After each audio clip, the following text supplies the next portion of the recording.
ఆమె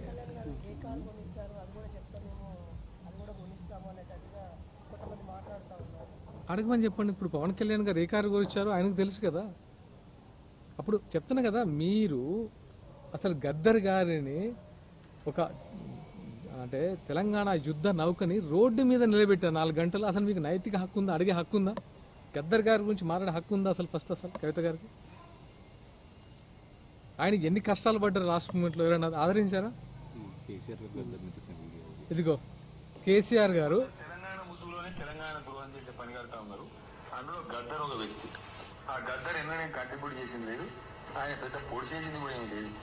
తెలంగాణ ముసుగులో మూసే ద్రోహులే మొదటి నుంచి తెలంగాణ శత్రువులు. తెలంగాణకి శత్రు గద్దర్ గారు అని మీ డాడీ అన్నారుగా. తెలంగాణకి ప్రథమ శత్రువు గద్దర్ గారు. వింటున్నారా? వినాలమ్మా, వినండి. ఇలాంటి మాటలు మాట్లాడి ఇప్పుడు అతి ప్రేమ. ఎందుకంటే ఆయన లేరు కదా. గద్దర్ ఉంటే ఆయన కట్టతో కొట్టేవాడు ఒక్కొక్కటి పరిగెత్తుకుంటారు. గద్దర్ గారికి ముందు నుంచే కారు ఉంది, పవన్ కళ్యాణ్ చెప్పింది అబద్ధము. ఆటోలో తిరగలే, ముందు నుంచే ఆయన కారు ఉంది.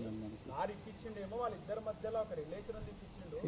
ముందు నుంచి కారు ఉంది అని చెప్పి ఉండొచ్చు, తప్పేముంది.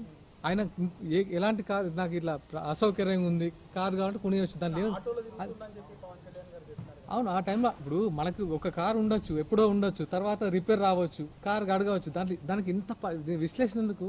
వాళ్ళిద్దరి మధ్యలో ఒక అండర్స్టాండింగ్ ఉంది. అరే బయటికి ఎట్లా చెప్తాడు అంటే ఆయన బయటికి చెప్పిన పరిస్థితి ఏంటి? మీరు ఇప్పుడు గద్దర్ గురించి మాట్లాడుతున్నారు. ఆ మాటనే కోపం తెప్పించింది.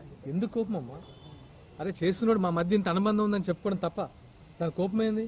మీరు గద్దర్ గారిని యూజ్ చేసుకున్నారంటే గద్దర్ గారిని ఎవరు యూజ్ చేసుకున్నారు? మా మధ్య ఇంత అనుబంధం ఉంది, నా జేబులో డబ్బులు మీ గద్దర్ గారే, మీ నాన్నగారు గద్దర్ గారే నేను పవన్ జేబులో నుంచి డబ్బులు తీసుకునే అంత చనువు ఉందని చెప్పినప్పుడు అది మీకు అర్థం కదా. వాళ్ళిద్దరి మధ్య ఎంత చనువు ఉందో. వాళ్ళిద్దరు ఫ్రెండ్స్ కావచ్చు. ఇప్పుడు భార్య బిడ్డలతో ఉండే చనువు ఒకలా ఉంటుంది, ఒక ఫ్రెండ్తో ఉండే చనువు ఒకలా ఉంటుంది. మీకేం తెలుసు వాళ్ళిద్దరి మధ్య చనువు?